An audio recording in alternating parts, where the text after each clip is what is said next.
बाळासाहेबांच्या तमाम शिवसैनिकांना तुमच्या ह्या अनिश गाढवेचा, बाळासाहेबांच्या लहानशा शिवसैनिकाचा आणि शिवसेनेच्या प्रवक्त्याचा मानाचा जय महाराष्ट्र.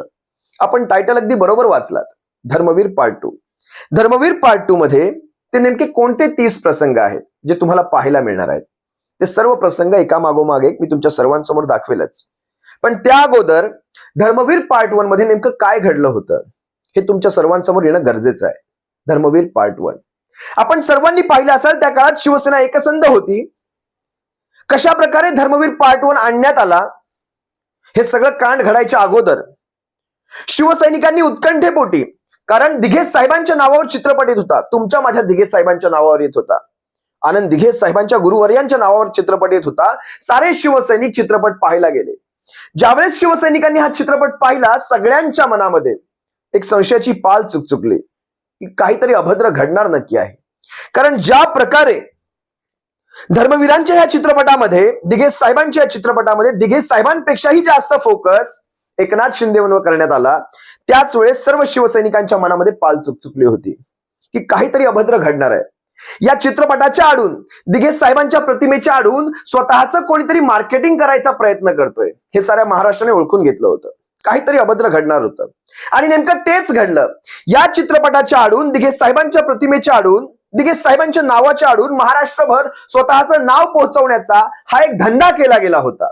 लक्षात घ्या, हा एक धंदा केला गेला होता. हे एक नवं षडयंत्र होतं. स्वतःच्या मार्केटिंगचं हे एक नवं षडयंत्र होतं आणि ते षडयंत्र अगदी उत्तमरित्या यांनी पार पाडलं. आणि त्याचाच दुसरा अंक आता येतोय. ज्यावेळेस स्वतःच्या धमन्यांमध्ये ती हिंमत नसते, ती ताकद नसते, स्वतःचं नेतृत्व कर्तृत्व सिद्ध करायची ती ताकद नसते, त्यावेळेस असे हे पोकळ प्रयत्न केले जातात. धर्मवीर दिघे साहेबांच्या, आपल्या गुरुवर्यांच्या नावाखाली आता पुन्हा स्वतःची मार्केटिंग करण्याचा पार्ट 2 येतोय. लक्षात घ्या, याच्यामध्ये ते 30 प्रसंग नेमके कोणते असणार आहेत हे तुम्हाला मी सांगतो. एका मागोमाग एक प्रसंग तुम्हाला मी सांगतो. लक्षात घ्या. पहिला प्रसंग, ज्या आनंदाश्रमातून, दिघे साहेबांच्या आनंदाश्रमातून शिवसेना ठाणेभरच नाही तर संबंध महाराष्ट्रभर वाढली, ठाण्याच्या आसपासच्या जिल्ह्यांमध्ये वाढली, त्याच आनंदाश्रमातून ज्या वेळेस शिवसेनेला संपवण्याचे बेत आखले जात होते, शिवसेनेला संपवण्याचे डाव आखले जात होते, ते प्रसंग ह्या चित्रपटात दाखवले जातील. पहिला प्रसंग. दुसरा प्रसंग ऐका. ज्या आनंदाश्रमाचं नाव आनंद आश्रम या नावाने होतं, तुमच्या आमचं आनंद मठ या नावाने होतं, म्हणजे आनंद दिघे साहेबांच्या नावाने हे आनंद आश्रम होतं, त्याचं नाव बदलून कधी एकनाथ संभाजी शिंदे असं नाव झालं हे कळलंच नाही. हा देखील प्रसंग या चित्रपटात दाखवण्यात येईल, कशा प्रकारे आनंद आश्रमाचं नाव बदललं गेलं. तिसरा प्रसंग, आनंद आश्रमातला दिघे साहेबांचा फोटो, ती प्रतिमा कशा प्रकारे मॉर्फ करून स्वतःचा चेहरा दिघे साहेबांच्या चेहऱ्यामध्ये मिसळून लोकांच्या माथ्यावर मारण्यात आला. कशा प्रकारे स्वतःच्या चेहऱ्याचं मार्केटिंग करण्यात आलं. सर्वांनी पाहिलात तुम्ही दिघे साहेबांच्या आश्रमामधला तो चेहरा तुम्ही पाहिला असाल त्या फोटोतला, तुम्हाला तेव्हाच कळालं असेल अरे हा चेहरा काहीसा वेगळा दिसतोय. हा देखील प्रसंग त्या चित्रपटात तिसरा प्रसंग म्हणून दाखवण्यात येईल. चौथा प्रसंग, आनंद आश्रमाचं पावित्र्य संपवल्याचा, त्या आनंद आश्रमाला कॉर्पोरेट ऑफिसचं स्वरूप दिल्याचा प्रसंग तुम्ही देखील, हा देखील प्रसंग तुम्ही त्या चित्रपटात पाहाल. पाचवा प्रसंग, जिथे सर्वसामान्य आपले प्रश्न घेऊन यायचे, तो टेंभी नाका जिथून चालायचा, तिथे आता गुंडे बसतात, मवाली बसतात आणि ते प्रश्न सोडवणार तुमचे. ते गुंडे मवाली ज्या प्रकारे त्या आनंद आश्रमात बसू लागलेत, हा देखील प्रसंग त्या चित्रपटात दाखवला जाईल. जिथे महिलांचं संरक्षण करण्याची ते आदेश असायचे, तिथे महिलांच्या कार्यालयांमध्ये घुसून, महिलांच्या कार्यालयांमध्ये घुसून कशा प्रकारे महिलांना मारहाण केली गेली हे देखील या चित्रपटात दाखवलं जाईल. पुढचा प्रसंग ऐका. टेंभी नाक्यावर दहीहंडीच्या उत्सवामध्ये असेल, नवरात्रीच्या उत्सवांमध्ये असेल, आजवर कधी भारतीय जनता पक्षाचा कमळ किंवा त्यांच्या नेत्याचे चेहरे लागले नव्हते, पण ह्याच टेंभी नाक्यावर भाजपचे नरेंद्र मोदी, अमित शहा, देवेंद्र फडणवीस एवढंच नव्हे तर 52 कुळीचे देखील फोटो सोडले नाहीत. या सगळ्यांचे फोटो भारतीय जनता पक्षाच्या कमळात सकट नाचवले गेले. हे पहिल्यांदा पाहिलं गेलं ठाण्यामध्ये, हे देखील या चित्रपटात दाखवलं जाईल. बघा प्रसंग लक्षात घ्या.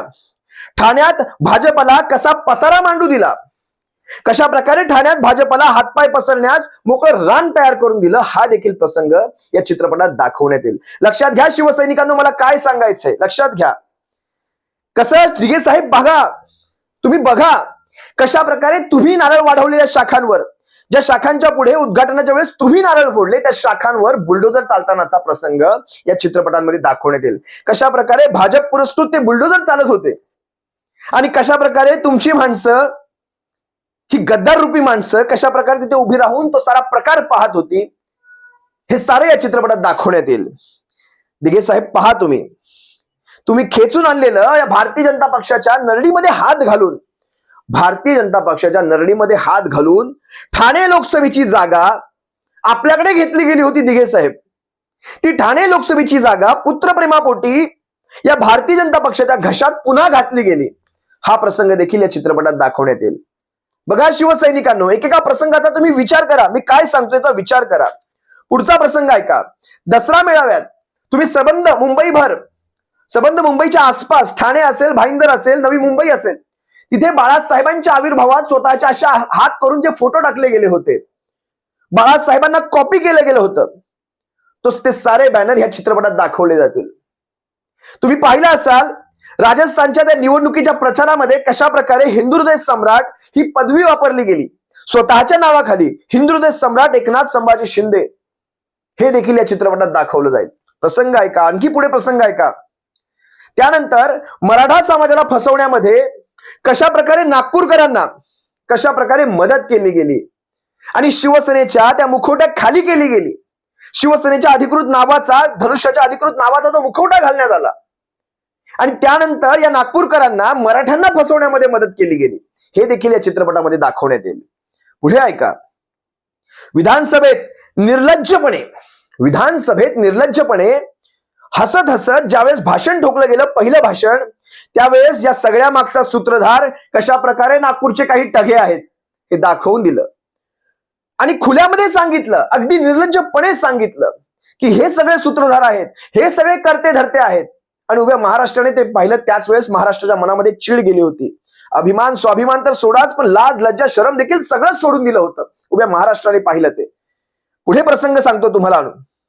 गुवाहाटीला तो स्पेशल गद्दार डान्स, त्या टेबलवरचा डान्स, ज्यावेळेस महाराष्ट्रामध्ये शिवसेनेचं सरकार पायउतार होत होतं गद्दारीच्यामुळे, त्यावेळेस टेबलवर केलेला तो डान्स, ते नाचणारे गद्दार, हे देखील या चित्रपटात दाखवण्यात येईल. तेवढंच काय तर ते गुवाहाटीमध्ये ते दारूने झिंगलेले चेहरे देखील दाखवण्यात येतील. दारूने झिंगलेले चेहरे आज देखील तुम्ही विसरला नसाल शिवसैनिकांनो, दारूने झिंगलेले चेहरे.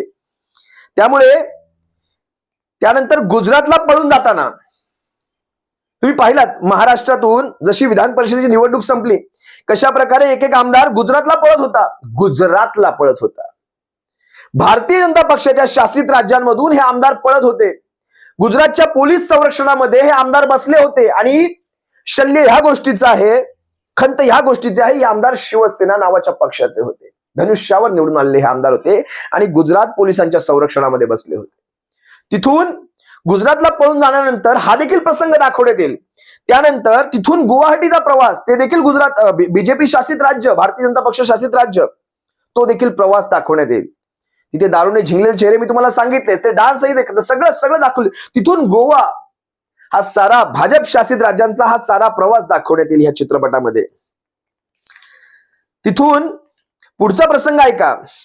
त्यानंतर ती चाललेल्या पार्ट्या, दारूच्या पार्ट्या, गोव्यात झालेल्या पार्ट्या, हे सारे प्रसंग या चित्रपटात दाखवण्यात येतील. सगळं दाखवा. शिवसेनेचं चिन्ह गेल्यानंतर तो नितेश राणे नावाचा एक मामुलीसा, तो मला त्याच्याविषयी काय बोलावं ना हाच एक मोठा प्रश्न आहे, पण त्याचा तो हसता चेहरा आज देखील शिवसैनिकांनो काळजात घर करून गेलेला आहे. त्या नितेश राणेचा तो हसता चेहरा, कुत्सित हसणं, तो हसता चेहरा आज देखील शिवसैनिक विसरणार नाहीत. तो हसता चेहरा, आणि ज्या वेळेस शिवसेनेचं नाव आणि चिन्ह पुन्हा येईल ना, तोच हसता चेहरा तिथे मोठ्या मोठ्या स्क्रीनवर आम्ही लावू आणि मग तुम्हाला कळेल काय आम्ही पुढे करणार आहोत. त्यानंतर दिवसाआड होणाऱ्या दिल्ली वाऱ्या, हे देखील त्या चित्रपटामध्ये दाखवले जातील. दिवसाआड होणाऱ्या म्हणजे ह्यांचे आता धनी दिल्लीमध्ये बसतात. लक्षात घ्या, दिल्लीच्या इशाऱ्यावर चालणारी स्वयंघोषित शिवसेना, हे नाव स्वयंघोषित, दिल्लीच्या इशाऱ्यावर चालणारी शिवसेना, स्वयंघोषित शिवसेना, हे देखील त्या चित्रपटात दाखवण्यात येईल. भाजपाच्या प्रचारात कर्नाटकात महाराष्ट्र एकीकरण समितीच्या उमेदवाराच्या विरोधात एकनाथ शिंदेंनी केलेला प्रचार, महाराष्ट्र एकीकरण समितीच्या विरोधात केलेला प्रचार, अंडरलाईन करा ह्या गोष्टीला, हे देखील या चित्रपटात दाखवण्यात येईल. त्यानंतर भाजपाच्या प्रचारात गळ्यात कमळपट्टा, गळ्यामध्ये कमळाचं ते उपर्ण घालून भाजपच्या प्रचारामध्ये राजस्थान फिरणारा एक गद्दारनाथ आम्हाला दाखवण्यात येईल, त्या चित्रपटात दाखवण्यात येईल. त्यानंतर तेलंगणामध्ये तोच कमळपट्टा छत्रपती शिवाजी महाराजांच्या पुतळ्याला देखील हात लावू नका. ते हात स्वच्छ असले पाहिजेत. तेलंगणामध्ये आज छत्रपती शिवाजी महाराजांच्या पुतळ्याला हार घातले गेले. खरंच ते हात स्वच्छ असले पाहिजेत. छत्रपती शिवाजी महाराजांच्या पुतळ्याला हात घालतानाचे हात स्वच्छ असले पाहिजेत. महाराष्ट्रातले उद्योगधंदे गुजरातला खैरातीत वाटणारे हे महाराष्ट्राचे स्वयंघोषित मुख्य नेते, शिवसेना या स्वयंघोषित पक्षाचे स्वयंघोषित मुख्य नेते हे देखील त्या चित्रपटात दाखवले जाणार आहे. महाराष्ट्रातले उद्योगधंदे खैरातीत वाटून टाकले. त्यानंतर महाराष्ट्राला बेरोजगारीत अव्वल स्थानावर आणण्याचा जो सन्मान, जो मान सन्मान, जो विश्वविक्रम ज्यांनी करून दाखवला ते देखील या चित्रपटात दाखवण्यात येतील. शिवसैनिकांनो, विनोदाचा भाग नाही हा भाग विनोदाचा नाही. जे केलंय, जे हे सारं केलंय, हे सगळं गुजरातला खुश करण्यासाठी, गुजरातची ती आर्थिक तूट भरून काढण्यासाठी, गुजरातची तळी वाहण्यासाठी, या भारतीय जनता पक्षाची तळी वाहण्यासाठी काय डायलॉग मारत होते हे? आम्ही बाळासाहेबांचे विचार पुढे घेऊन चाललोय, हिंदुत्वाचे विचार घेऊन पुढे चाललोय. आणि ज्यांनी काँग्रेस राष्ट्रवादी सोबत ज्यांच्या मांडीला हा डायलॉग ऐकून आता कान दुखू लागले, कानातून रक्त येऊ लागलं. आता त्याच्यातलीच राष्ट्रवादी उरावर घेऊन बसले. संपूर्ण राष्ट्रवादी अजित पवारांसकट घेऊन उरावर बसले. ज्या भारतीय जनता पक्षाने अख्खा काँग्रेस लुटून आपल्या सोबत आणलाय. लक्षात घ्या, आता भारतीय जनता पक्षामध्ये नेते कोण आहेत? या भारतीय जनता पक्षातला प्रत्येक नेता हा काँग्रेसमधला आहे. 2-3 मोठे नेते सोडले तर कुठला नेता हा स्वतःचा भारतीय जनता पक्षाचा आहे? लक्षात घ्या, प्रवीण दरेकर कुठले आहेत? बाहेरचेच आहेत. शेवटी इकडून तिकडून आणलेल्या नेत्यांवर झालेला हा पक्ष, हा काँग्रेस पक्ष, सरकारी त्या संस्था असतील, इन्कम टॅक्स असेल, ईडी असेल, सीबीआय असेल, यांच्या त्या धाकावर, बंदूकच्या नोकवर आणलेली माणसं अख्खा काँग्रेस इथे घेऊन ठेवलेत. आणि त्या काँग्रेसच्या मांडीला मांडी लावून राष्ट्रवादीच्या मांडीला मांडी, आधी तर राष्ट्रवादी काँग्रेस आणि काँग्रेस म्हणायचे, आता फक्त काँग्रेस म्हणतात, कारण राष्ट्रवादी सोबत आली. ते थोबाड शिवलं त्यांचं तिथे, आता ते नाव घेऊ शकत नाहीत. हे सारे प्रसंग पहा शिवसैनिकांनो. बाळासाहेबांनी हे देखील सांगितलं होतं की मी कमळीची पालखी व्हायला शिवसेना काढलेली नाही. धर्मवीर, खरंच तुमच्या चित्रपटाच्या आडून जे महाराष्ट्रात राजकारण घडणार आहे भविष्यामध्ये ते अतिशय गलिच्छ असणार आहे. या धर्मवीरांना कुठेही महाराष्ट्रात नेण्याचा प्रयत्न नाही. धर्मवीरांचं नाव महाराष्ट्रात पोहोचावं अशी कुणाची त्यांची इच्छा नाही. फक्त स्वतःचं नाव कशा प्रकारे महाराष्ट्रभर करता येईल, कशा प्रकारे शिवसेनेचा गलिच्छ दाखवण्याचा प्रयत्न करण्यात येईल, हे सारं त्या धर्मवीर पार्ट 2 मध्ये दाखवण्यात येईल. मग हे सारेच्या सारे 30 प्रसंग देखील त्या धर्मवीर पार्ट 2 मध्ये येऊ द्या, एवढंच तुम्हाला सांगणं आहे. काय होतं त्यानंतर तो शेवटचा डायलॉग, मला खरंच तो देखील डायलॉग त्याच्यामध्ये घाला. ज्यावेळेस उद्धव साहेब त्या रेनिसन्स हॉटेलमध्ये आले होते, त्यांनी विचारलं होतं एकनाथ कुठे? साहेब, हे एकनाथ शिंदे तिकडे कमळी सोबत व्यस्त आहेत. तिच्या पायावर ते मांजरासारखं लोटांगण घालण्यामध्ये हे सगळे व्यस्त आहेत. त्यामुळे त्यांना आहे त्या ठिकाणीच राहू द्या. शिवसेनेने कात टाकलेली आहे. शिवसेना या सगळ्यांच्या पुढे निघून गेलेली आहे. शिवसेना या समुद्र मंथनातून जेव्हा बाहेर पडेल, या सगळ्यातून शिवसेना जेव्हा पवित्र होऊन बाहेर पडेल, शिवसेना, तुमची माझी शिवसेना, त्यावेळेस विष बाजूला झालेलं असेल आणि अमृत बाजूला झालेलं असेल. हे समुद्र मंथन होऊनच जाऊ द्या. हा एकनाथ कुठे ज्यावेळेस तुम्ही विचारला तेव्हा तुम्हालाही कळालं होतं हा एकनाथ कुठे असणार आहे. ते हा एकनाथ गुजरातच्या दिशेने प्रयाण करून गेले होते. तिथून गुवाहाटी, तिथून गोवा. तुमचा प्रश्न अगदी बरोबर होता. पण जिकडे आहे तिकडेच आता राहू द्या. आता या शिवसेनेने हे सगळं मागे सोडलेलं आहे. शिवसेना कात टाकून पुढे निघून गेलेली आहे. ते विष जेव्हा बाजूला निघेल, ती घाण जेव्हा बाजूला निघून जाईल, तेव्हा ते निर्मळ असं शिवसेनेचं स्वरूप या महाराष्ट्राला पाहायला मिळेल. आणि आपण ते घडवून दाखवूयात. शिवसैनिकांना आपण ते घडवून दाखवूयात, एवढंच सांगतो आणि तुम्हा सर्वांची रजा घेतो. ज्यावेळेस शिवसेना एकसंध होती त्यावेळेस शिवसैनिकांनी धर्मवीर पार्ट 1 पाहिला. पण आता तेव्हा त्यांना कळून चुकलं आता नेमकं या धर्मवीर पार्ट 2 मध्ये काय आहे. त्यामुळे शिवसैनिक आता किती पाहतील साशंक आहे.